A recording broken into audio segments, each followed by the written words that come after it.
Los invitamos de manera cordial a ingresar al salón para dar inicio en breves instantes a la conferencia del doctor Sergio Clavijo, presidente de ANIF, quien nos hablará sobre sector externo y perspectivas comerciales. Así que los invitamos, igualmente les recordamos poner en silencio sus teléfonos celulares o cualquier otro equipo de comunicación que pueda interferir con el normal desarrollo de las presentaciones. Gracias.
Invitamos a continuación al doctor Sergio Clavijo, presidente de ANIF, quien hablará sobre el sector externo y perspectivas comerciales.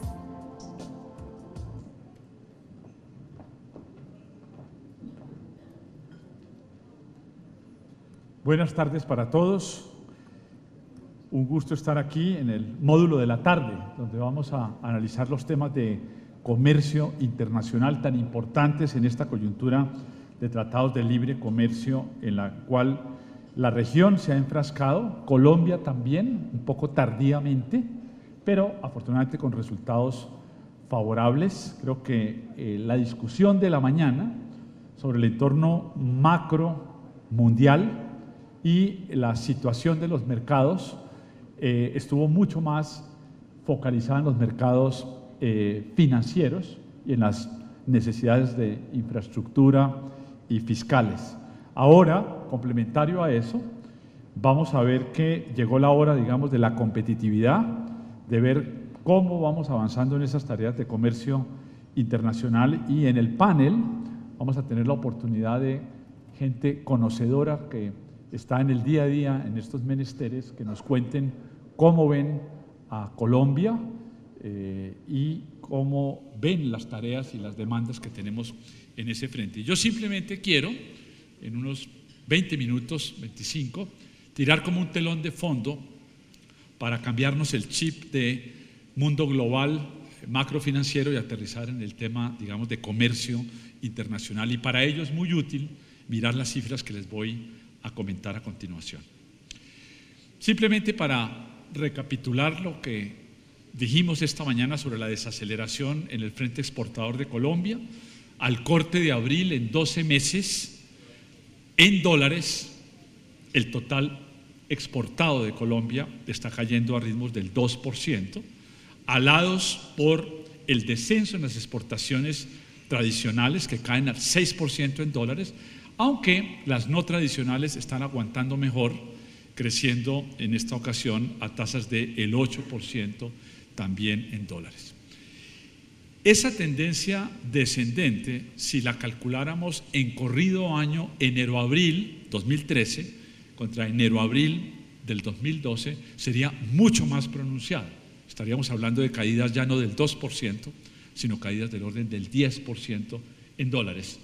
Razón por la cual la desaceleración marginal, a medida que avance el 2013, va a ser mucho más notoria y nos puede estar campaneando figuras que vamos a ver al cierre del año, donde no me sorprendería ver caídas del orden del 8% en el total exportado de Colombia, en parte explicado por la turbulencia internacional, por la desaceleración de Brasil, Rusia, India, China, y en parte, problema estructural que comentábamos esta mañana, por las dificultades de competitividad, aunque en algo se ha aliviado el tema cambiario.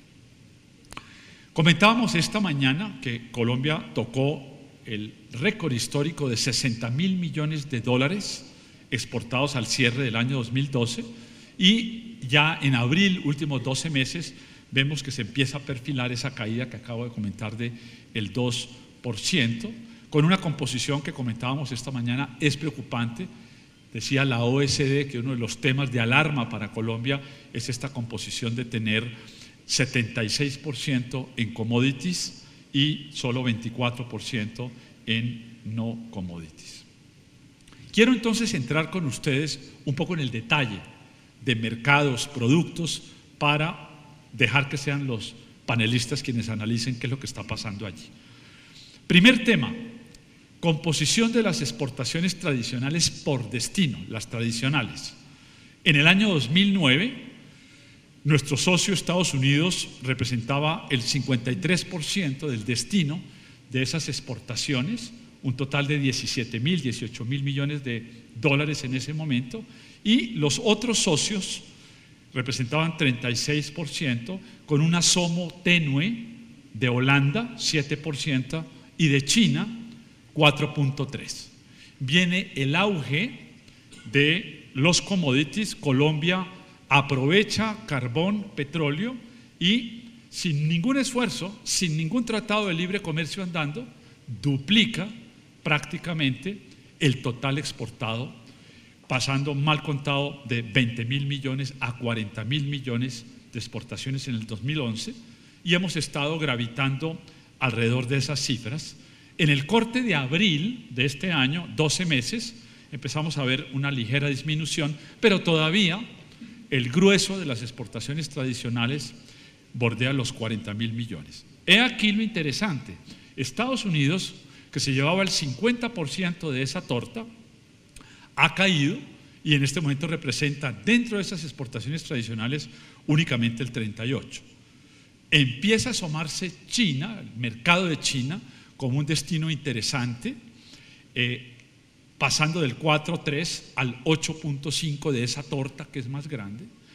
Y he aquí que, a pesar de que no se ha terminado la ampliación post-Panamax del canal y de que Colombia no ha mejorado su comunicación del centro del país hacia el Pacífico o hacia el Atlántico de forma significativa, he aquí que hemos logrado hacer la de Magallanes, salir por Santa Marta, irse al sur del continente y dar toda la vuelta para llegar y exportar hoy día a China 3.000 millones de dólares, el grueso de ellos carbón. Eso se puede hacer y el flete se puede asumir en la medida en que el precio del carbón bordee los 85 toneladas, pero no se va a poder seguir haciendo, dado el cargo del flete, cuando el precio del carbón, como comentábamos esta mañana, cae en 40%. Y adicionalmente, en temas ambientales y prospectivos, en Pekín ya no se puede ver ni respirar. Luego, seguir quemando carbón en Pekín y en el resto de China va a ser un tema que pronto les está empezando a tallar allá, y por lo tanto la demanda por carbón va a caer estructuralmente, para no hablar del tema del shale gas oil que comentamos esta mañana. O sea que China ha sido una oportunidad en los últimos 4 o 5 años, pero por razones ambientales y por razones de costo de transporte, ese mercado que luciría atractivo, en mi opinión, no va a poder seguir manteniendo los 3.000 millones de dólares de exportación, marcando ese 8% que está allí. Panamá se ha incrementado, está mordiendo el 6.7%. Sobre esto el doctor Javier Díaz tiene mucha más información que yo, en términos de cuáles son los productos que por allí pasan, cuál es la formalidad y formalización del mercado de Panamá, de quien en general hablamos de triangulaciones y problemas. Y comentaba esta mañana el ministro Cárdenas que queremos que Panamá no sea un paraíso fiscal, pero si no es un paraíso fiscal y por lo tanto no vamos a gravar el imporrenta al 25, sino al 14, para llegar a ese feliz término, Panamá va a tener que hacer una tarea muy importante de información y transparencia como la que hoy se impulsa con los Estados Unidos. El resto de los otros jugadores, recordemos que todo esto son exportaciones tradicionales, de alguna manera sorprende y es positivo el caso de India, Holanda, el propio España, pero estamos hablando de commodities. Estados Unidos, y Laura Lockman, que viene de la embajada, conoce esto mucho mejor que yo, tuvo ese pico de subir de un umbral de 15.000 millones de dólares de exportación a 22.000, y estamos en este momento perfilándonos por debajo, creo yo, de los 20.000, con una caída del 10%. Estamos celebrando un año prácticamente de haber entrado en vigencia el Tratado de Libre Comercio con los Estados Unidos. Luego vale la pena explorar qué estamos exportando a Estados Unidos. Y como ya relaté, del 2009 al 2012, casi que más que se multiplicaron por 2 las exportaciones a Estados Unidos antes de que entrara en vigencia el Tratado de Libre Comercio. Ya eran 22.000 en el año 2011. ¿Y qué ha crecido? Petróleo. Petróleo representaba el 60% de ese mercado, en el 2011 representaba el 70%. ¿Qué más estamos exportando a Estados Unidos? Miremos, por ejemplo, la torta del 2011, café, 5%, carbón, bien poquito, 3.6%, me sorprendió esta cifra, que es antes del shale gas oil, que el mercado a los Estados Unidos realmente ya no estaba muy profundo, y estamos conquistando mucho más el mercado de carbón en China y en los Estados Unidos. Con una paradoja, por ejemplo, los verdes de Europa, que se quejan tanto de la contaminación y que tienen un poder político muy importante, están importando en este momento mucho carbón de Colombia. Ahí hay 2 formas de mirar el problema. Uno, la crisis en las plantas nucleares, que llevaron a cerrar 2 de ellas en Alemania, lo cual implica multiplicar por 6 las plantas tradicionales, lo cual demanda mucho más consumo de carbón. Para salvar la cara ambientalista, habría que decir que en Alemania han aprendido con nuevas técnicas a evitar que la quema y combustión del carbón emita tanta contaminación como se ve en el caso de China. Luego tenemos un cuartico de hora de mayor demanda por carbón, que no contamina tanto en el caso de Alemania, pero que se va a ir perdiendo con el tiempo por todo lo que hemos mencionado. ¿Qué otra cosa importante exportamos a los Estados Unidos? Metalurgia, 9.3, y entiendo que son insumos de ese mercado. Y nos queda finalmente el agro, 5.4, que es fundamentalmente café.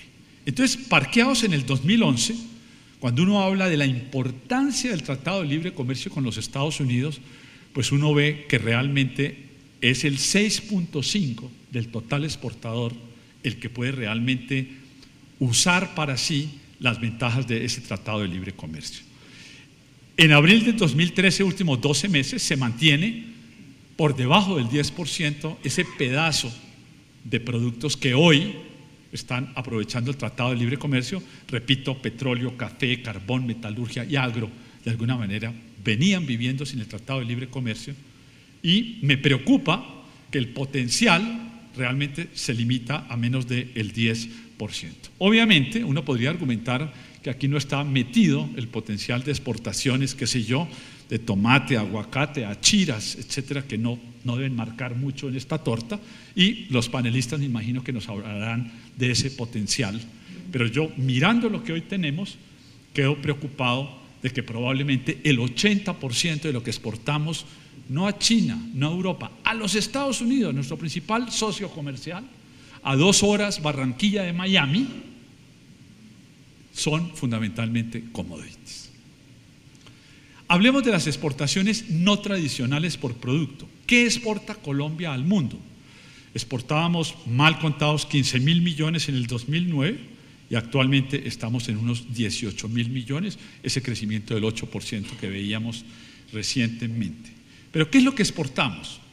Metalurgia, químicos, agro, y hasta ahí podría uno decir que se asemejan de alguna manera al elemento de poco valor agregado, pocas interacciones horizontales y verticales en la cadena productiva. Alimentos procesados, que se lleva el 11% de la torta, tiene un poco más de estos backward and forward linkages, que es lo que buscamos a la hora de generar. Noten, vehículos, dado el problema con los vecinos, ha caído a 4% del total de esa torta, y nos queda en no tradicionales un 25% que podrían aprovechar esos tratados de libre comercio. Recordemos que en el caso de los Estados Unidos, el total de la torta hoy aprovecha menos del 10% del total en exportaciones de carácter no tradicional.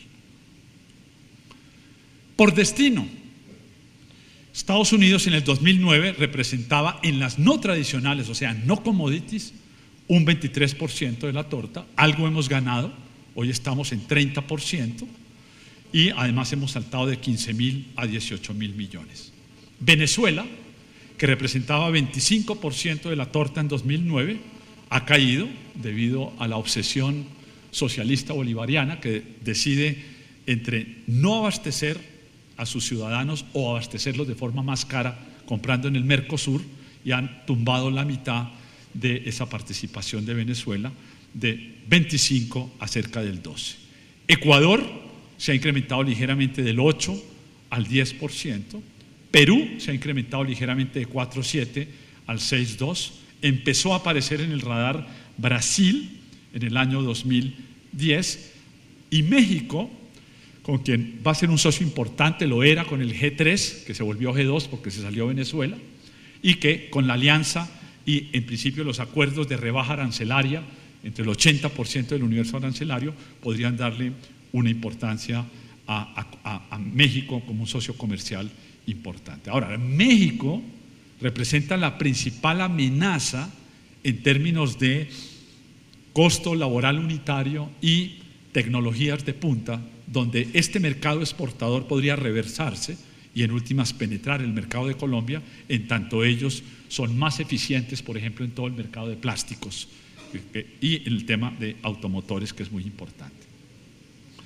En últimas, nos quedan entonces para otros países un 33%, y noten que las exportaciones no tradicionales por destino no aparece en ningún país de la Unión Europea que relate la importancia que puede tener un México, un Brasil o un Perú. O sea que la importancia de las exportaciones a Europa todavía tiene que ver con commodities, fundamentalmente, y no en exportaciones no tradicionales. Venezuela, la historia dolorosa del país vecino, que cada día está peor. El tema de necesidades básicas insatisfechas es de verdad. No hay papel toalé, no hay dentrífico, los estantes están vacíos.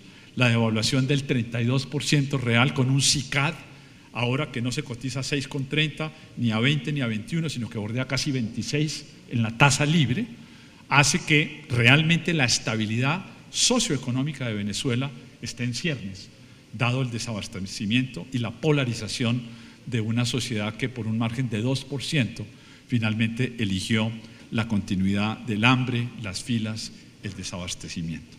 Esto es una pésima noticia para Colombia.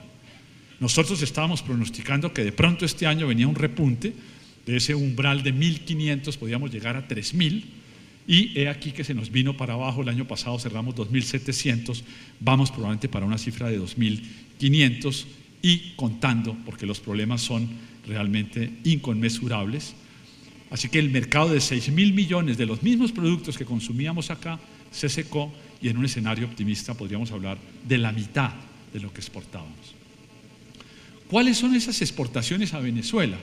Que caen de 4.000 millones en el 2009 a 3.000 actualmente. Pues antes exportábamos textiles, papel, alimentos, confecciones. Hoy día nos va quedando agro, minería, químicos, algo de alimentos, un 10% de una cifra muchísimo menor. Noten que antes era el 20% de 4.000 millones, hoy son el 10% de 2.500. Luego el tema de desabastecimiento es patético y nos hace daños en ambos lados de las fronteras. Nosotros hemos venido elaborando en ANIF desde hace ya un par de años este semáforo de seguimiento detallado de los tratados de libre comercio. En el eje vertical aparecen los sectores. Ustedes ven que minería, confecciones y hasta cuero y calzado luce verde, luce con potencial exportador para esos productos, y aparece cada uno de los tratados: el Tratado del Triángulo Norte, la CAN, Estados Unidos, el EFTA, con algunos países, Suiza, etcétera, Chile, Canadá, el G3, el Mercosur, todos ellos hoy día andando. A medida que nos movemos hacia la derecha, empezamos a ver semáforos en amarillo, o sea que no es tan claro el poder exportador de Colombia, y cuando vemos un rojo, medido a través del comercio internacional y principios, digamos, de comercio de vela balaza, allí metidos, empezamos a ver unos rojos que nos dicen que el riesgo de la apertura es que, dada las ventajas comparativas de cada país, es que nos van a inundar de importaciones, dados los problemas del sector y los problemas de corte transversal que tienen que ver con infraestructura, etcétera, etcétera. El peor sector y el más riesgoso, el de vehículos, le sigue el de papel, plástico y caucho, sector textil, químicos, metalurgia y hasta el agro, donde vemos esos riesgos de volvernos importadores netos en una serie de sectores. El balance que hemos hecho del último año aparece con unas cruces o con unos menos, queriendo decir que de pronto las cosas han resultado en el margen ligeramente mejor. Por ejemplo, aparece una cruz en la CAN, en el concepto de cuero y calzado, donde teníamos un temor de que perdiéramos la posibilidad de exportación, y miradas las cifras de comercio recientemente, las cosas han salido ligeramente mejor. Igual en el tema de cuero y calzado, los mercados de EFTA y con Chile nos ha ido en el margen relativamente mejor. No así en el caso del G3 y no así en el caso de confecciones con Mercosur, donde teníamos un amarillo y las cosas han salido menos bien de lo que nos habíamos imaginado. El agro, en el caso de la CAN y en el caso del G3, parecería darnos posibilidades de mejora, al igual que en el tema de refinamiento de petróleo en el caso del Tratado de Libre Comercio con Canadá. Si nos movemos hacia el lado derecho y totalizamos, por ejemplo, el mayor riesgo de penetración aparece con Mercosur, en un balance de -5, -2 en G3 y -2 con Canadá. Es decir, el balance al final del día, contabilizado hoy, las Expo-Impo Canadá-Colombia, le ha sido más favorable al Canadá que a Colombia. En el caso del Tratado del Triángulo Norte, tenemos un +8 en el 2012, igual que en el 2011, CAN 6 positivo, Estados Unidos 1 positivo y EFTA 1 positivo.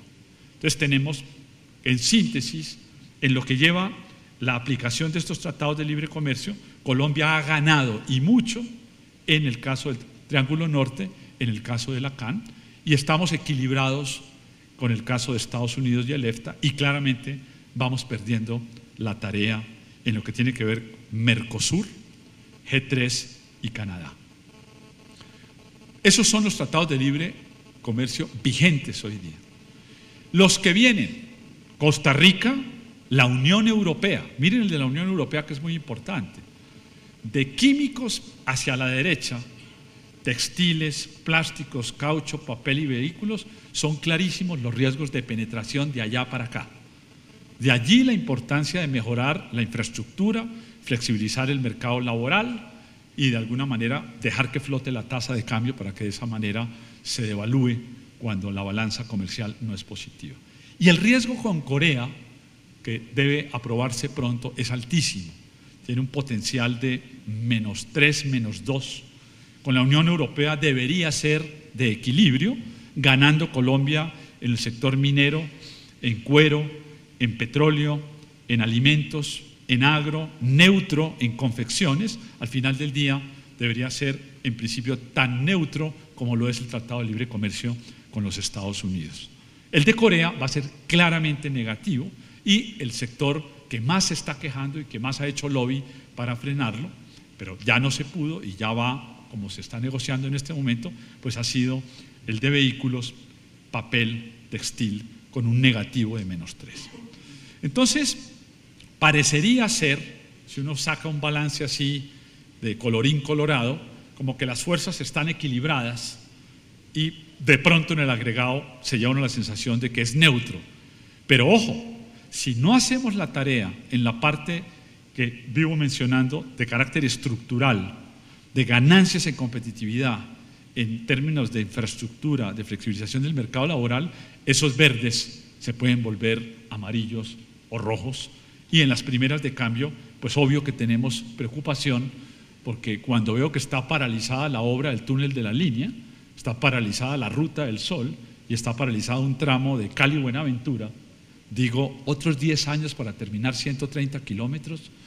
Mientras tanto, el resto de los países van avanzando en infraestructura y nosotros nos vamos quedando. Recordemos que Banco Mundial, BID y otras multilaterales han dicho que Colombia enfrenta un sobrecosto del orden de 16% contra los países vecinos. Entonces, los tratados de libre comercio, como se ha dicho en todos los tonos, no es garantía de nada. Es una oportunidad que usted puede aprovechar o lo pueden sencillamente penetrar si usted no hace la tarea. No hay vuelta atrás, no podemos volver a subir los aranceles, no podemos cerrar la economía, eso está escrito con un tratado de libre comercio que no se puede alterar. El arancel promedio de Brasil bordea 14, al igual que la Argentina, al igual que Venezuela, y hasta hace poco Colombia estaba en ese club de países cerrados, un arancel del 12. Después, con los primeros tratados que se hicieron y entraron en vigencia, caímos al 8.3, y con la reforma arancelaria de aceleración, en mi opinión unilateral, hemos bajado ya el arancel medio a niveles de 6.6. Luego Colombia pasó de ser un país cerrado arancelariamente, por encima del 9.4 promedio, a un país que hoy compite con Chile y con Perú. Arancel de 6.6 versus el 6 de Chile o el 3.7 del Perú. Entonces, no hay vuelta atrás, se niveló la cancha y a jugar el partido, porque esto va en ambas vías, en exportación y en importación. En términos de número de tratados de libre comercio, pues Colombia ha ido penetrando, tenemos 8 con los que aparecen allí, Chile tiene 20, México 16, Perú 16 y Brasil puede tener más tratados, pero es más cerrado que Colombia. Cierro con lo siguiente para dar paso al panel con estas cifras. A pesar de todo lo que hemos hecho en discursos de apertura, en rebaja arancelaria, en asomarnos a la Alianza del Pacífico, en querer entrar a la OECD, en tomar tinto y té en Buckingham, a pesar de todo eso, y que afuera nos leen muy bien, Colombia sigue siendo un país, para decirlo en las épocas de los años 80, cuando yo me empecé a asomar a esto, el Nepal de Sudamérica. En términos de exportaciones per cápita, hoy, 2012, Colombia exporta $1.200 per cápita. Hemos subido de $500 per cápita a los años 80, pero exportamos per cápita menos que Brasil, que es un país caracterizado por ser un país cerrado. Allá exportan 1.300 per cápita, la media de América Latina es 2.700. Y Chile, un país probablemente con la mitad de la población y no sé si un poco, 70% probablemente el tamaño del PIB de Chile frente a Colombia, exporta $5.000 per cápita. Y ellos se reinventaron en salmón, en bosques, en vinos y profundizaron su esquema de exportaciones de minerales. Estamos bien lejos. Peor aún, cuando uno saca la relación exportaciones-PIB. Esto realmente es triste. La Colombia del 2012 es una Colombia tan cerrada como la Colombia de los años 80. La suma de bienes y servicios exportados escalados por el PIB en Colombia hoy suma 18 puntos del PIB. Exportamos 16 en bienes y 1,4 en servicios. Noten cómo no hacemos sino hablar de los call centers, del bilingüismo, de la maravilla que tenemos en términos de muchachos genios para exportar, como en India, software. Y yo digo, ¿y dónde están las exportaciones? Si exportábamos 5 puntos del PIB en servicios y hoy exportamos 1,4. Bien, porque le ganamos al Brasil, que tiene casi 300 millones de habitantes y Colombia tiene 45. Es una economía que representa exportaciones PIB del 12%, Colombia 16% en bienes. Pero inclusive Argentina, que ha venido pateando la lonchera durante 50 años, bajándose del primero al tercer mundo, ya casi lo logran, es una economía abierta. Exportan 22 puntos del Producto Interno Bruto, fundamentalmente granos. América Latina tiene en esa relación 34% de exportaciones PIB y Chile, el campeón de la región, 38%. Entonces, la reflexión final que me hago es la siguiente: bien por los tratados de libre comercio. Me hubiera gustado que la desgravación arancelaria hubiera sido un poco más ordenada, plegándonos a lo dicho en los tratados de libre comercio, que entonces se negociaron con mucho cuidado. Pero en términos de apertura comercial, las cifras nos dicen que seguimos siendo una economía cerrada. Y el susto que tengo es que ahora que ya nos abrimos y no hay vuelta atrás, llevamos 10 años de agenda interna sin avanzar al paso requerido. Bien porque el PIPE y el gobierno ha identificado dónde están los nudos gordianos que impiden que Colombia realmente pueda competir. De pronto hay algunas señales positivas de desplazamiento de los centros productivos del Valle de Aburrá y de Cundinamarca, por fin asomándose a la costa Caribe, donde los puertos compiten. Cartagena, Santa Marta y Barranquilla hoy tienen un corredor bastante aceptable en materia de servicios portuarios, pero el Pacífico, yo digo que no tenemos ni un puerto, tenemos medio puerto, realmente funciona como mediodía, 1.300 tractomulas día pasando por el Pacífico, y yo creo que deberíamos hacer las cosas al revés. Primero terminar el túnel de la línea, terminar la conexión Cali-Buenaventura, poner a andar el INVIMA, la DIAN, y después hacer la convocatoria de la Alianza por el Pacífico. Muchas gracias, muy amables.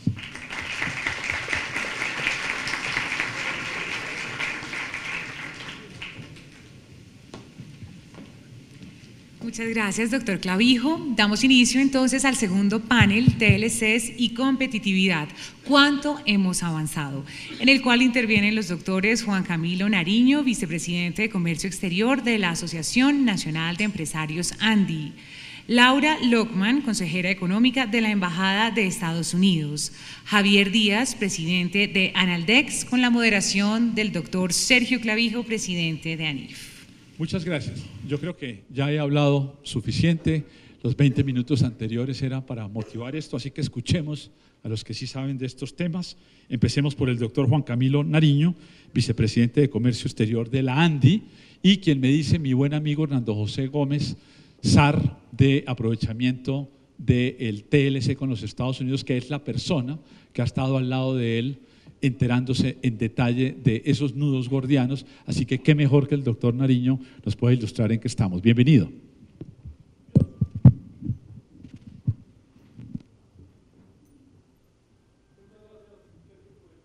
Introducción, un saludo especial a todos los que conforman la mesa principal y por supuesto a todos ustedes. Quiero avanzar, dijéramos, un poco como en el tema. Sergio hizo una aproximación a lo que es hoy el comercio exterior colombiano. Quiero yo centrarme un poco más y aportar a este panel en lo referente a cómo aprovechar mejor estos acuerdos comerciales, cuáles son las tareas pendientes que hay aquí internamente para que esos acuerdos comerciales hoy vigentes, que se están negociando y los que vienen, sean verdaderamente un jalonador de la economía colombiana, con una premisa tal vez, y es que en los años que vienen, bueno, estos años que han pasado, el anterior y estos que vienen, es donde tal vez verdaderamente la economía colombiana, el sector productivo nacional va a estar expuesta a los mercados de afuera, es decir, va de verdad a tener una internacionalización más fuerte de lo que ha sucedido en el pasado. En el año 2000, Colombia tenía acuerdos comerciales tal vez con 3 bloques o países, la CAN, el G3 que hoy es G2 y Mercosur, la CAN Mercosur. Hoy tiene Colombia por entrar en vigencia. Acuerdos comerciales tal vez con unos 12 países, economías o bloques, incluido uno que está causando la mayor expectativa en el mundo entero, que es la Alianza del Pacífico, que está negociándose y que seguramente esta semana que viene, el 19, ya estará cerrada esa negociación entre Chile, Colombia, México y Perú. Este abanico amplio, si ustedes se acuerdan un poco la enorme atención que todos los colombianos le pusimos a la negociación del acuerdo comercial con Estados Unidos, después un poco más con el de Europa, en donde todo el mundo generaba, dijéramos, unas enormes sensibilidades en unos sectores, otras oportunidades, y en los medios salían y todo el mundo lo expresaba. Creo que, y con Europa igualmente, en el sector agropecuario, las oportunidades en el sector industrial.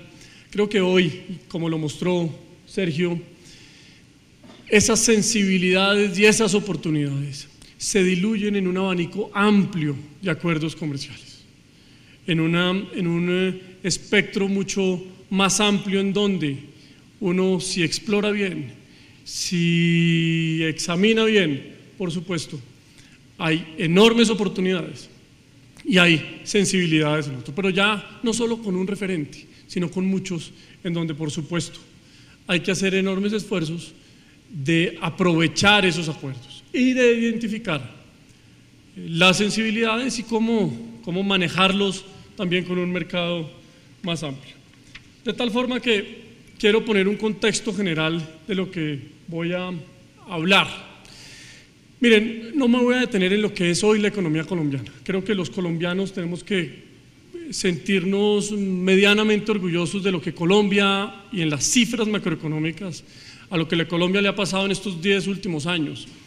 Un PIB per cápita que pasó de 2.300 a casi $8.000, un PIB que se multiplicó por 3 en estos últimos 10 años. En materia social, por ejemplo, unos indicadores sociales que, si bien hay que hacer enormes esfuerzos todavía, han también mostrado un avance importante en el país. Los que accedían a la seguridad, a salud en el país en el año 2000 eran algo cercano a los 22 millones de colombianos, y eso pasó a ser algo cercano a los 43 millones de colombianos. Casi la totalidad de nosotros podemos acceder a los servicios médicos. Otra cosa, habrá que ver la calidad, pero en las cifras Colombia es hoy un país más robusto, más fuerte que lo que era en el pasado, y eso hoy, por supuesto, también le permite al país tener, y es lo que quiero hacer, en lo que quiero hacer énfasis, es poder abordar esta nueva dinámica del comercio que viene con los acuerdos que van a entrar en vigencia y el perfeccionamiento del comercio con los que ya están Suiza, Canadá, Estados Unidos, Corea, que entrará en unos años. Colombia es hoy un país más fuerte, más robusto, con un sector privado igualmente algo más perfeccionado para poder enfrentar eso que viene, aprovechar esas oportunidades y, por supuesto, poder contener las sensibilidades que la dinámica del comercio mundial exige. De tal forma que un poco quiero pasar por una lista de tareas pendientes que hemos venido identificando, en las cuales hemos venido insistiendo al gobierno enfáticamente de lo que se debe hacer para aprovechar mejor estos acuerdos comerciales.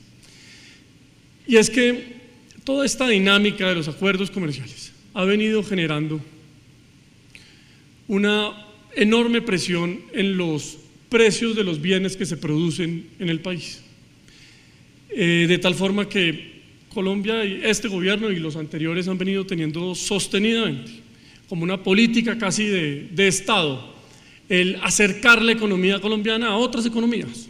Ahí está la lista, ustedes la conocen bien, pero se ha, tal vez para mi gusto, enfocado en esa pata de la mesa de lo que debe ser el equilibrio del comercio exterior, y creo que le ha faltado fuerza, con la misma dinámica, con la misma política sostenida, ir avanzando en las otras 3 patas de la mesa. Una de esas los costos internos de producción. Estos acuerdos comerciales, esa exposición de la economía colombiana a otras economías, más las coyunturas que están sucediendo cuando los inversionistas del mundo abren el mapa mundi, América Latina está resaltada con un color y por supuesto Colombia con un color más fuerte, y eso ha traído expectativas sobre la economía colombiana, algunos a invertir, otra gran cantidad a traer productos afuera en una clase media creciente, importante, con poder adquisitivo mayor. En el año 2000 en Colombia se vendieron 60.000 vehículos, el año pasado algo cercano a los 340.000 vehículos, es decir, una clase media cada vez con un poder adquisitivo mayor. Por supuesto eso ha traído que los ojos estén un poco más hacia acá. Y todos esos factores han hecho que los precios se internacionalicen, los precios de los bienes que se producen en el país, de tal forma que los perfiles de aluminio, los perfiles de acero, las medias, los zapatos y demás que se producen, de los bienes y de los servicios que se ofrecen en el país, sean cada vez más comparables con los del mundo. Y cuando uno mira en términos de costos y empieza a comparar en términos de costos y son parecidos a los del mundo, no son tan parecidos, son más caros en Colombia.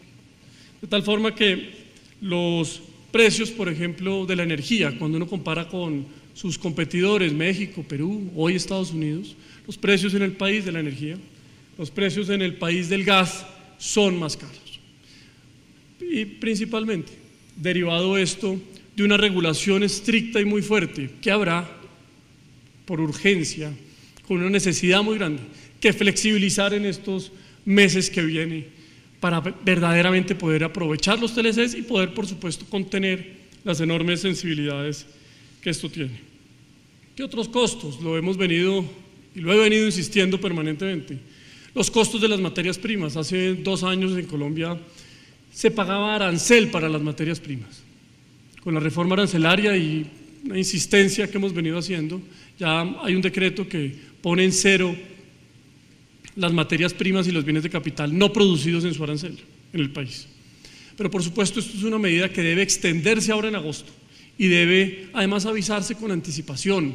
Ya el gobierno ha avanzado en el plan de impulso, como lo mencionó Sergio, y algo ya avanzó en esto, pero es muy importante que la industria del país pueda acceder a materias primas sin arancel, como accede la industria peruana, la industria mexicana o la industria chilena. Igualmente una permanente insistencia que hemos venido haciendo, que es el IVA de los bienes de capital. No hay ninguna razón, aún más hoy con una tal vez tranquilidad fiscal que tiene el país mayor que en los años anteriores, y es que los bienes de capital cuando ingresan al país paguen IVA. Cuando los bienes de capital que ingresan a México, Perú, Chile y demás, Estados Unidos, por supuesto, no pagan ese IVA. Ahora la reforma tributaria pasada algo flexibilizó en eso, unos 4 puntos dependiendo del recaudo del año anterior.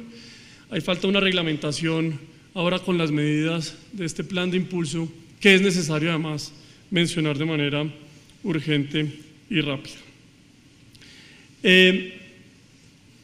Y hay otra serie de medidas, ya no en materia de costos, sino si uno lo pudiera poner en un título grande, en materia del refuerzo institucional que hay que hacer para ganar competitividad y que hay que hacer para poder aprovechar más esos acuerdos comerciales en materia institucional. Entonces surgen varias cosas, pero lo primero y tal vez lo urgente, lo más urgente de todo, son las aduanas del país. En el año 2000 por los puertos y aeropuertos del país, lo que entraba y salía del país eran algo cercano a los 25.000 millones de dólares. Eso para el año 2010, es decir, ya el año pasado pasó de largo por ahí, fue algo cercano a los 111.000 millones de dólares. Y los señores funcionarios de la aduana, funcionarios de la DIAN, siguen siendo los mismos señores, con las mismas herramientas que atendían el comercio exterior colombiano el año 2000 de 25.000 millones y no el de hoy de 110.000 millones de dólares, y con la perspectiva de lo que viene con los acuerdos comerciales, que por supuesto ese flujo comercial va a crecer de una manera que por lo menos hay que tener en cuenta para analizar y mejorar. Por supuesto, parte del aprovechamiento de estos acuerdos comerciales igualmente pasa por, bueno, el INVIMA, el ICA, no me voy a detener ahí, ustedes lo conocen bien, en tema agrícola, por ejemplo, es esencial, nos han hablado que hay enormes oportunidades para los mangos colombianos, para los aguacates colombianos. Bueno, esas oportunidades que son reales, solamente se van a convertir en una realidad cuando exista un ICA y un INVIMA verdaderamente entendiendo que esas oportunidades, hacerlas realidad pasa por las oficinas de los señores que están sentados en esas instituciones. Pero otra institución, para no ir avanzando más, es el Ministerio de Comercio. Gran parte de aprovechar mejor estos acuerdos comerciales pasa por las comisiones administradoras de los acuerdos comerciales, que es un grupo de colombianos que se sienta todos los años con un grupo de japoneses, coreanos, lo que sea, a revisar el acuerdo.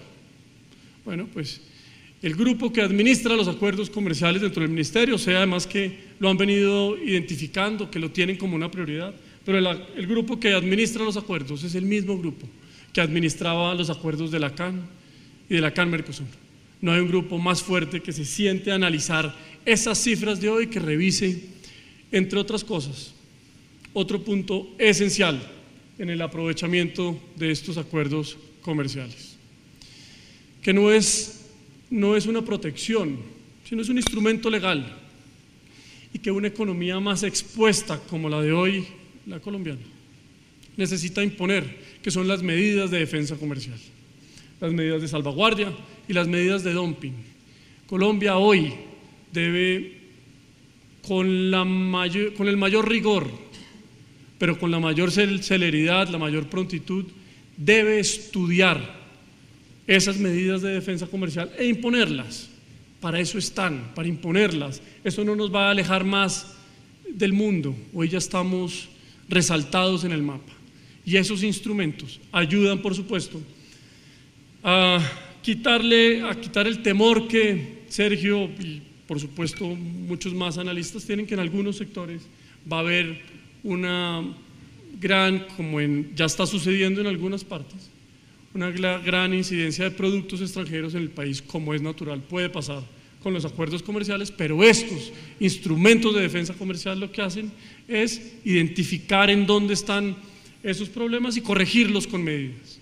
Y ahí el país debe avanzar de manera importante. No me voy a detener más, ya se me va a acabar el tiempo, simplemente quiero hacer énfasis en dos cosas más. La primera es que Colombia va a invertir, eso nos han venido diciendo los años anteriores, pero va a invertir 43 billones de pesos en estos años que vienen en infraestructura, y está invirtiendo algo cercano a los 5.500 millones de dólares o algo cercano a los 6.000 millones de dólares en la refinería de Cartagena y en la ampliación de la refinería de Barrancabermeja, que se entregará en un tiempo. Bueno, eso en esta coyuntura de la economía colombiana debe ser una gran oportunidad para generar una empresa, un sector productivo de bienes y servicios mucho más profesional, que pueda competir de mejor manera, haciendo encadenamientos productivos con esas inversiones que están en el país y que están llegando, públicas y privadas.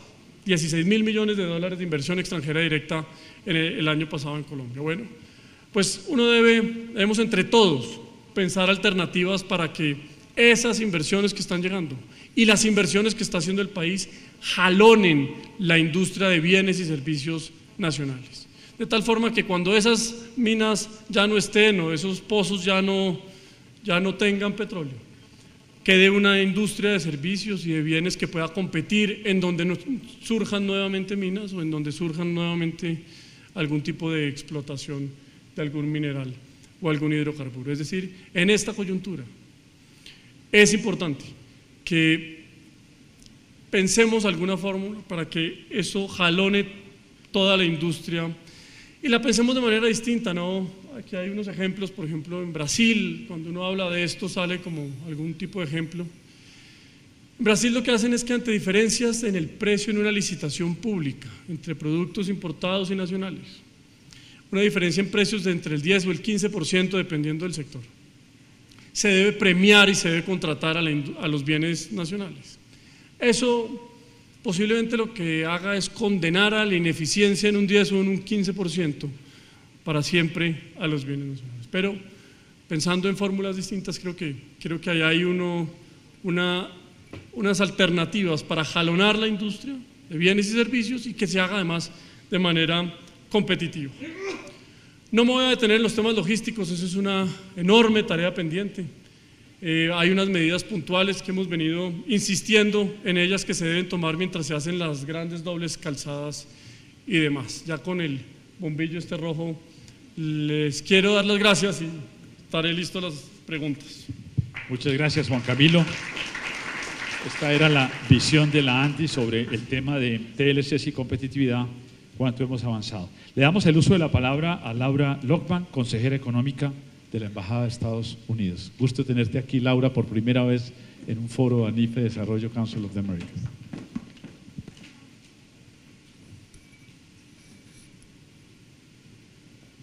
Bueno, muchísimas gracias, Sergio, y gracias a los organizadores de este gran evento por incluirme. Es un gran placer estar aquí hoy. Y como mi español no es tan fuerte como el de mis compañeros aquí, voy a apoyarme un poquito en mi texto escrito y ofrecerles un poco la perspectiva del gobierno de los Estados Unidos.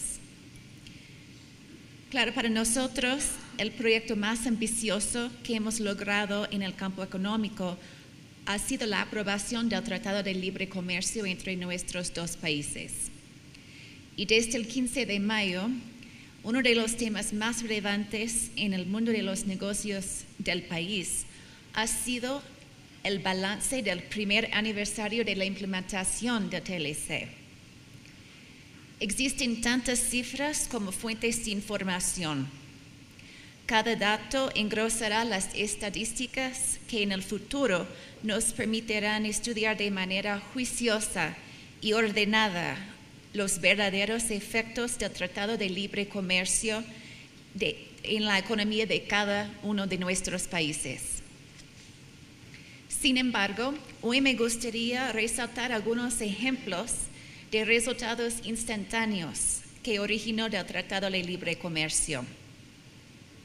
En el momento en que el TLC entró en vigor, inmediatamente las preferencias arancelarias de la APTEA, que solían ser pasajeras y sujetas a los vientos políticos en Washington y que beneficiaban aproximadamente 80% de las exportaciones colombianas hacia los Estados Unidos, se convirtieron en preferencias permanentes.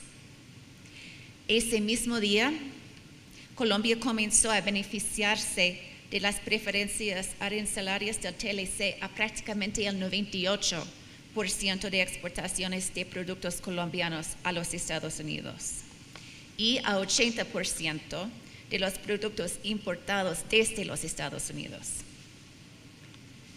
También la DIAN y the U.S. Customs and Border Protection Service de los Estados Unidos introdujeron nuevas reglas para que la carga entre de manera rápida y cumpliendo con las normas de cada país. El INVIMA de Colombia, el Departamento de Agricultura de los Estados Unidos y la Administración de Medicinas y Alimentos de Estados Unidos comenzaron un esfuerzo grande que continúa hoy para hacer los ajustes necesarios para que los productos que lleguen a un lado u otro cumplan con las regulaciones de calidad y salubridad. Y la Superintendencia de Industria y Comercio y la Oficina de Patentes y Marcas de los Estados Unidos, a través de un programa Patent Prosecution Highway, implementaron un acuerdo para tramitar patentes en cualquiera de las dos oficinas y así disminuir los tiempos de procesamiento y aumentar la calidad de las patentes. Pero los resultados del Tratado de Libre Comercio van más allá de lo institucional. La sección comercial de la Embajada de los Estados Unidos aquí en Colombia nunca antes había recibido tantas solicitudes por parte de industriales norteamericanos para estudiar el mercado colombiano. Hemos organizado 13 misiones comerciales que han llegado de los Estados Unidos a Colombia desde el 15 de mayo del año pasado. Y estas misiones han sido conformadas por 320 compañías que desean entablar relaciones comerciales con Colombia. Nos han visitado misiones de industrias específicas, como maquinaria agrícola y autopartes. Y por primera vez organizamos grupos que se enfocan en capital privado y franquicias. La búsqueda de negocios en Colombia por parte de compañías estadounidenses va más allá de la ciudad de Bogotá. La delegación de 200 comerciantes que vinieron junto con el gobernador del estado de la Florida en diciembre del año pasado viajó a Cali y Barranquilla. Y de acuerdo con la oficina del gobernador de la Florida, durante la misión comercial se reportaron ventas superiores a los $40 millones. Por otra parte, Colombia no solamente es vista como una potencia en negocios tradicionales. Por ejemplo, el gobernador de Massachusetts vino a Colombia este año con una delegación comercial cuyo enfoque era la educación, ciencia, tecnología. Y ellos querían asociarse con los principales centros educativos del país. Por su parte, ProExport de Colombia ha organizado más de 45 eventos comerciales en los Estados Unidos con más de 3,000 empresarios. Ahora algunas estadísticas. El Departamento de Comercio de los Estados Unidos reporta un crecimiento del 19% en las exportaciones de los Estados Unidos hacia Colombia en el último año. Durante el mismo periodo, los números del Departamento de Comercio sí muestran una reducción en las importaciones provenientes de Colombia. Pero hay una explicación a esa situación, o varias explicaciones. Si observamos la información más en detalle, nos damos cuenta de que en el año 2012, los Estados Unidos redujeron la importación de petróleo proveniente de todo el mundo en más de 320 millones de barriles. Esta reducción es en parte el resultado del esfuerzo que está haciendo Estados Unidos para reducir la dependencia de la economía en el petróleo extranjero. Y es posible por esa revolución de shale. Una porción, claro, de esta reducción corresponde a exportaciones de Colombia. También debemos de considerar factores como la revaluación del peso, el bajo crecimiento de los Estados Unidos, los bajos precios de commodities como petróleo, carbón, café, ferroníquel, que representan, como hemos escuchado, la mayoría de las exportaciones de Colombia, y también la desaceleración de la economía global. Pero también analizando en detalle los números, encontramos que las exportaciones no tradicionales de Colombia hacia los Estados Unidos sí han aumentado gracias al TLC.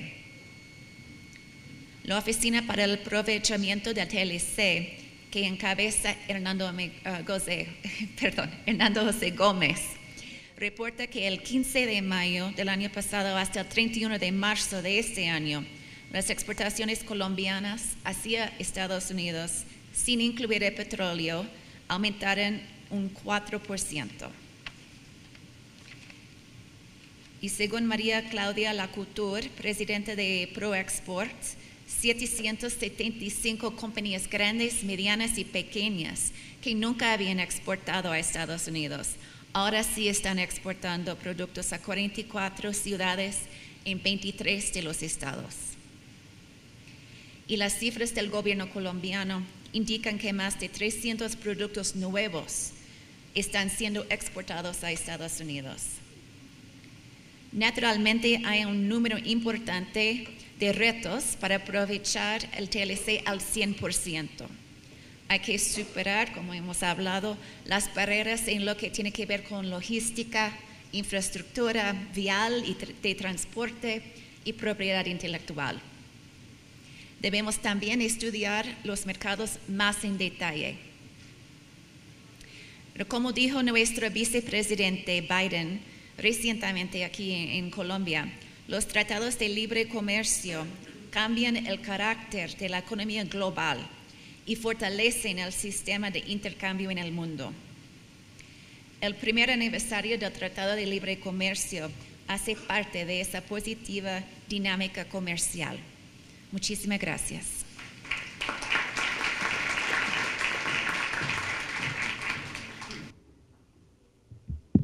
Gracias a Laura por ese balance del primer año del Tratado de Libre Comercio Colombia-Estados Unidos. Le damos el uso de la palabra al doctor Javier Díaz, presidente de Analdex. Todos ustedes, y para Sergio, muchas gracias por la invitación para estar nuevamente con ustedes. Yo creo que las cifras han sido presentadas. Creo que el reto que tenemos en Colombia es ver cómo acortamos esa brecha en materia logística, en materia de infraestructura, que en buena medida ha sido heredada del modelo de desarrollo que traíamos, del modelo de educación, porque yo creo que la mayoría de ustedes, como yo, aprendimos que el mundo era así. Básicamente el centro del mundo era Europa y lo importante era el Atlántico. Y nosotros quedamos en un rincón del mundo. Entonces creo que ese elemento de que nosotros estamos por ahí en un rincón nos llevó a no pensar en una internacionalización, sino más en un desarrollo hacia adentro. Sin embargo, si uno mira a Colombia, cuál es su localización en el mundo, creo que es diferente.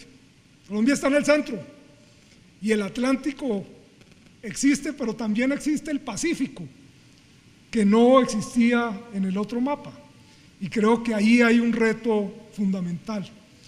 Pero para lograr esa internacionalización, lograr esa vinculación con el mundo, pues tenemos que ver cómo estamos en materia de desempeño logístico. Aquí está el índice de desempeño logístico 2012 del Banco Mundial, y uno ve que no estamos tan lejos de los Estados Unidos y de otros países, pero sin embargo, cuando uno mira la brecha con los desarrollados, realmente es amplia. Realmente tenemos mucho camino por recorrer, incluso con países de la región que han logrado desempeños logísticos mucho mayores que Colombia. Entonces, cuando uno empieza a comparar, el profesor Juan David Escobar de la Universidad de AFIT empezó a mirar cómo nos comparábamos, y bueno, nos comparamos con Singapur, que es el primero en desempeño logístico. Nos supera en todo, el tema de aduana, infraestructura, embarques internacionales, calidad y competencias logísticas, localización, oportunidad, eso es lo que nos miden. Entonces uno dice, oiga, pero si me comparo con Singapur, pues estoy muy lejos. ¿Cuáles son los países que están igual que Colombia? ¿Con quién deberíamos compararnos? Y entonces tratamos de ver quiénes son. Bosnia, Herzegovina, que nos ganan aduanas, nos ganan en banques internacionales, nos ganan en infraestructura, oportunidad. Bueno, Bosnia, Herzegovina tiene 20 kilómetros de costa marítima, Colombia tiene 3.208, y estamos iguales. Pero si uno sigue Malawi, que tiene 0 costa marítima, nosotros tenemos 3.208, y Malawi es más o menos igual que nosotros en desempeño logístico. Botswana.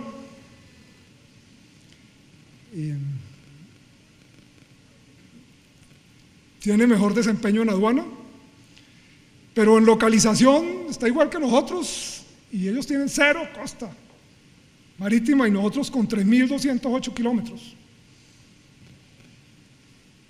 Uzbekistán, todavía están un poquito peor que nosotros, pero esos son nuestros pares. Realmente ahí empieza uno a comprender el reto que tenemos en esa materia. Lesoto.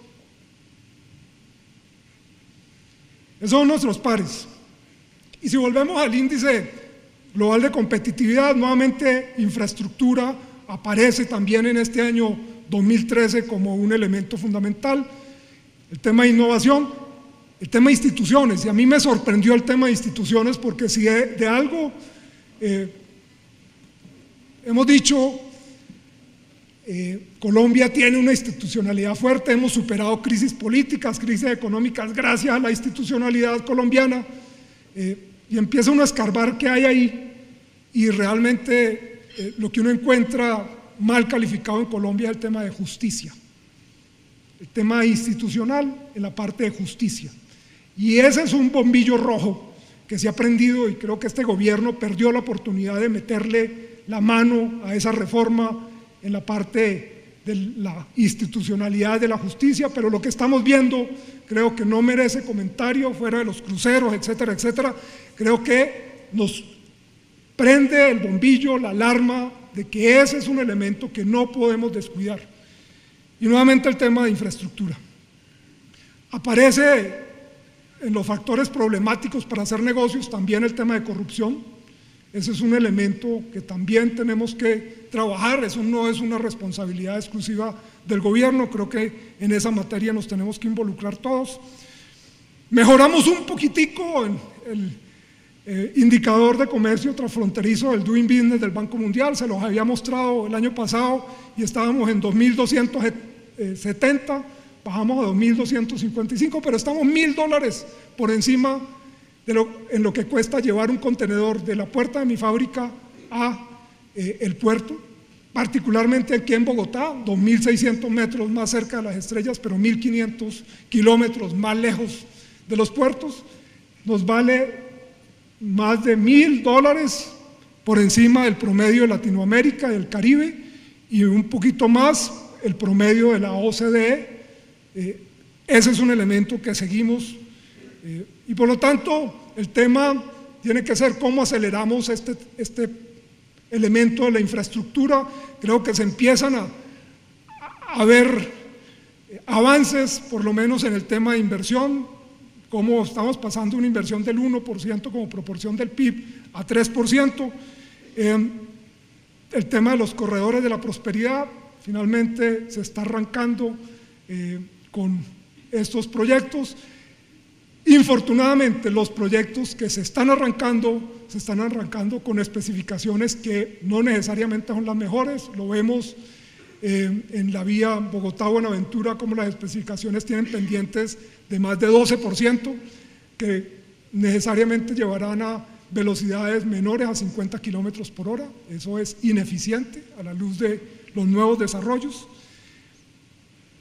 Y viene todo el tema de cuarta generación, donde tenemos sembradas las esperanzas, pero ahí hay un elemento que tenemos que atender, que es el tema, no basta con sacar los proyectos, que vengan las licitaciones, que adjudiquemos a los mejores postores, tenemos que resolver el tema de las licencias ambientales y las consultas con las comunidades. Creo que lo estamos viviendo hoy, como en el tramo Buga-Buenaventura, particularmente en Lobo Guerrero, Buenaventura, Bulaló, Buenaventura, tenemos unos problemas de predios, de adquisición de predios, de consultas con comunidades. Me comentaban la semana pasada que hay concesiones que se han otorgado y 2 años después aparece una nueva comunidad que no estuvo registrada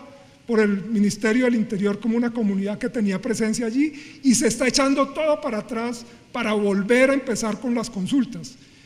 Creo que ese elemento no puede ser. Creo que tenemos que definir con el gobierno que si ellos sacan estos proyectos, debería tener conjuntamente lo que se le entrega al concesionario es el proyecto, la concesión, pero también la licencia ambiental y todo el tema de las consultas. Creo que ese debería ser un paquete completo que se le entrega al concesionario y no solamente la concesión y que arranque todo este proceso de licencias ambientales. Creo que ese elemento resulta fundamental. Si nosotros pues no avanzamos en esa materia, pues vamos a tener unas obras que son fundamentales, que están en esa óptica de concesiones de cuarta generación, pues que están allí, que son vitales. Las tenemos identificadas desde el 91, cuando se arrancó el tema de las vías para la apertura. Lo que hemos hecho, gobierno tras gobierno, es cambiarles el nombre. Ahora llamamos vías para la prosperidad, pero son los mismos proyectos, si ustedes los ven, están allí. Y finalmente, creo que a la par de este tema de infraestructura, que va a tomar un tiempo, tenemos que avanzar en otros temas logísticos, muchos de los cuales dependen de decisiones políticas. El tema aduanero es un tema que no da espera. Creo que tenemos que meterle mano a ese tema. Lo que está ocurriendo con la DIAN creo que es preocupante.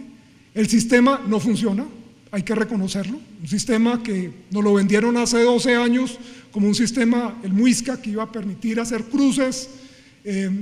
Eso no está haciendo los cruces. A la gente le piden que mande toda la información en medios magnéticos, pero cuando usted va a presentar la declaración de renta, entonces son 11 páginas, porque toda la información que ya tiene la DIAN, nuevamente la tiene que descargar en 11 páginas, porque el sistema no cruza. Ayer no había sistema. A los usuarios aduaneros permanentes se perdió la información desde el 2007, entonces le están pidiendo a la gente que nuevamente mande toda la información, todos los documentos de pago desde el 2007 a la fecha, y si no, lo sancionan. Una información que ya tenía la DIAN. Entonces, creo que tenemos que resolver el tema del sistema, reconocer que el sistema no funciona, no hace los cruces, porque parte de lo que nos decían es, hace 12 años, no va a haber problema. Si llega una mercancía subfacturada, quiere eludir un arancel del 10%, yo lo dejo entrar y lo voy a capturar en el tema de renta. Si una mercancía que valía 20.000 me la declaró en 2.000, evadió el 10%, pero la utilidad es tal que yo lo capturo y lo grabo al 33%. Pues eso no se está pudiendo hacer. Y entonces creo que tenemos que reconocer que eso no funciona. Pero adicionalmente, los controles están sobre los formales. Nuevamente, acabamos con todo el tema de los mecanismos de promoción de exportaciones. Se acabaron las comercializadoras, el tema de zonas francas muy restringido, el tema de usuarios aduaneros permanentes y empresas Altex, lo va a terminar el nuevo código de aduanas. Entonces uno dice, ¿qué va a quedar como promoción, como facilitación de este tema? Y el control del contrabando nuevamente sobre los formales no va a ser a través de retenes de la Polfa que se va a poder controlar, tiene que ser con inteligencia. Este es un fenómeno que adquirió unas proporciones tales que tiene que ver con inteligencia que se trabaja el tema. Y el tema de fortalecimiento de la formalización empresarial, creo que es un elemento también vital si uno quiere ser competitivo en los mercados internacionales. Esa competencia desleal está causando pues unas cosas muy negativas, y creo que ese es otro elemento que tenemos que trabajar. Creo que el reto está allí, ver cómo logramos avanzar en el tema de infraestructura, pero también todo el tema logístico. Creo que no solamente es el tema aduanero, es el tema de las carreteras, sino también toda la logística en general. Muchas gracias. Muchas gracias a Javier por esa visión sobre los problemas y los nudos gordianos locales en materia de aprovechamiento del TLC. Dado lo avanzado de la tarde, voy a hacer una única pregunta doble y darle el uso de la palabra a los panelistas para que puedan reaccionar a esto. Aprovechando que nos visita la gente de Wall Street, el Council of the Americas, y hay extranjeros en el exterior, que vienen del exterior, yo quiero usar algo de optimismo de perogrullo en mi pregunta. Cuando uno habla, Randy, con un inversionista del exterior que no conoce mucho Colombia y le dice que no tenemos infraestructura adecuada, con frecuencia se frotan las manos y dicen, qué bueno. Y claro, porque ellos tienen la oportunidad de hacer las vías y de hacer esos proyectos que hoy no están acá y nosotros ansiosos de que por fin hagan las vías. Cuando uno habla con un inversionista del exterior y le dice, es que estamos llegando tarde a los tratados de libre comercio, podrían responderle a uno, qué bueno, porque quiere decir que ustedes pueden aprender todas las lecciones de quienes los antecedieron. Entonces, usando ese optimismo de perogrullo, quiero preguntarle a los panelistas, ¿qué lección, ustedes que se mueven en el mundo del comercio internacional, cree que podría Colombia, llegando tarde a los tratados de libre comercio, aprender de países exitosos como Chile y como Perú, que probablemente tenían problemas muy parecidos a los nuestros y que hoy los vemos con éxito en materia de comercio internacional? O alternativamente, ¿qué lecciones creen ustedes que podríamos nosotros los colombianos aprender de las negociaciones que hicimos con los Estados Unidos, largas, nos tomó del 2006 al 2012 finalmente poner a funcionar el Tratado de Libre Comercio, pero ya está funcionando? ¿Qué tipo de lecciones podemos aprender de esas negociaciones e impases en el caso de la Unión Europea, que va a entrar, esperamos, pronto a operar, o en el mismo caso de Asia, donde están empezando a hablar de los tratados de libre comercio con Corea, que imagino que tomará un año más, pero van a estar allí. O sea que, nuevamente, usando perogrullo, llegando tarde, aprendamos de quienes nos han antecedido y tienen lecciones para enseñarnos. Si quieren, vamos entonces en el orden en que intervinieron. Juan Camilo. Gracias. No, sin duda yo pensaría que la gran oportunidad que tiene Colombia en las inversiones que hay que hacer ya, como lo dice Sergio, 43 billones en infraestructura, las refinerías, lo que está llegando, es lograr afrontar estos acuerdos comerciales que vienen y los ya vigentes, pero viene en estos próximos 2 años la entrada en vigencia de varios e importantes acuerdos comerciales, es lograr generar una industria nacional más fuerte, encadenándose, jalonada por esas inversiones que están llegando,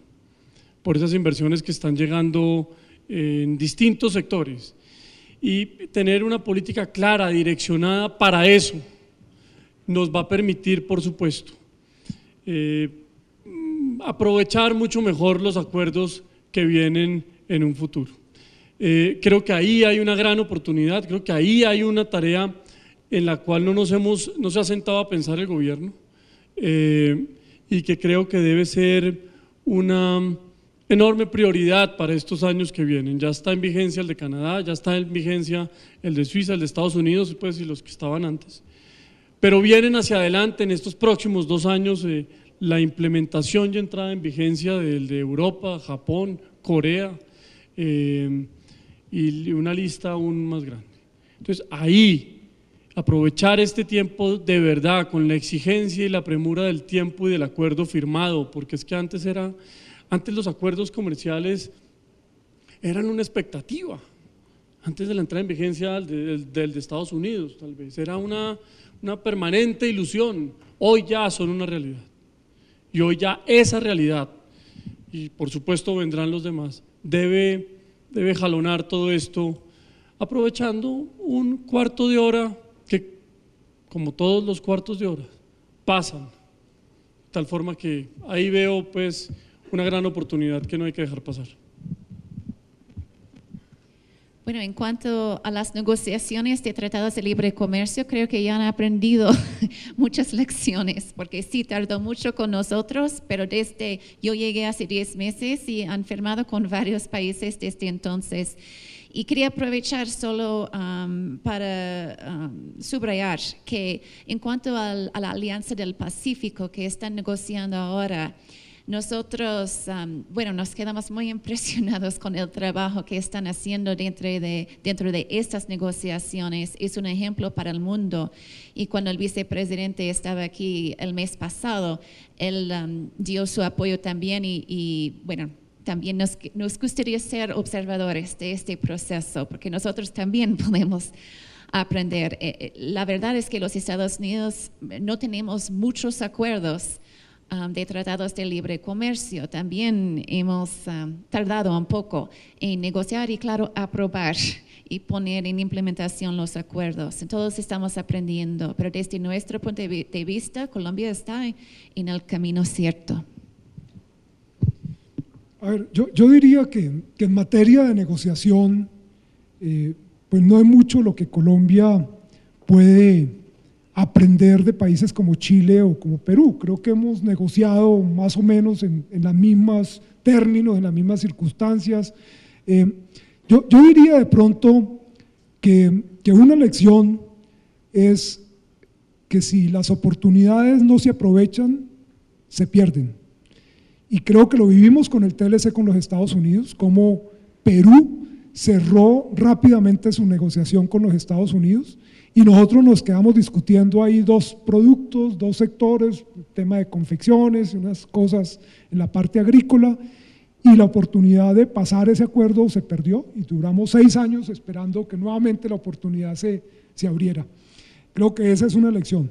Y lo otro que uno puede ver de Chile y de Perú, que pone Sergio como referente, es el tema de localización. Si uno ve el aparato productivo chileno, peruano, están en los puertos, cerca de los puertos, y nosotros estamos aquí en el centro. Creo que ese es un elemento que nosotros tenemos que replantear si queremos lograr una mayor inserción con la economía internacional. Creo que ese tema de relocalización industrial sigue al orden del día. Bueno, muchas gracias. Yo creo que se ganó un aplauso los panelistas. Ustedes también por la paciencia de habernos acompañado a lo largo de este foro que espero resulte fructífero para todos los futuros negocios. Gracias. Muchísimas gracias. Así hemos llegado al final del Seminario Colombia a los ojos de Wall Street, Aceleración Económica y Reformas Estructurales, organizado por ANIF, FEDesarrollo y el Council of the Americas. Agradecemos a todos los panelistas y a ustedes por su asistencia y esperamos contar de nuevo con su participación en una próxima oportunidad. Las conferencias del evento las podrán consultar en la página de ANIF, www.anif.co. Feliz tarde.